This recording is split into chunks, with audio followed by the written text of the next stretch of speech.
রস আইল্যান্ড আজকের দিনে আন্দামানের খুবই গুরুত্বপূর্ণ একটি ভ্রমণ স্থল হয়ে উঠেছে। প্রতিদিন বহু পর্যটক ভিড় করে এখানে সৌন্দর্যকে উপভোগ করতে। তো প্রথমেই বলি, এই রস আইল্যান্ডে আসার জন্য তোমাদেরকে চলে আসতে হবে Rajiv Gandhi Water Sports Complex বা মেরিনা পার্ক জেটিতে।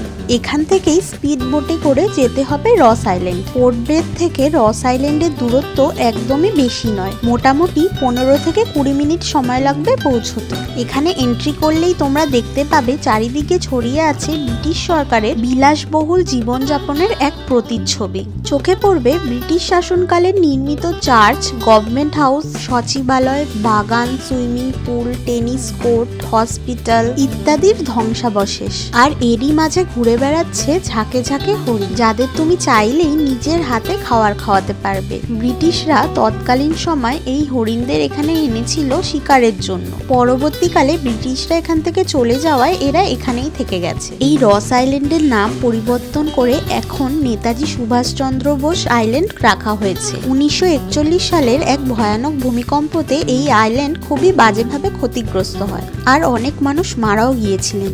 এরপর 1942 সালে এই আইল্যান্ড জাপানিজদের অধীনে চলে যায়। পরবর্তীকালে 1945 সালে আবার ব্রিটিশরা জাপানিজদের থেকে এটা রিক্যাপচার করে নেয়। এরপর 1947 সালে ব্রিটিশরা এখান থেকে চলে যায়।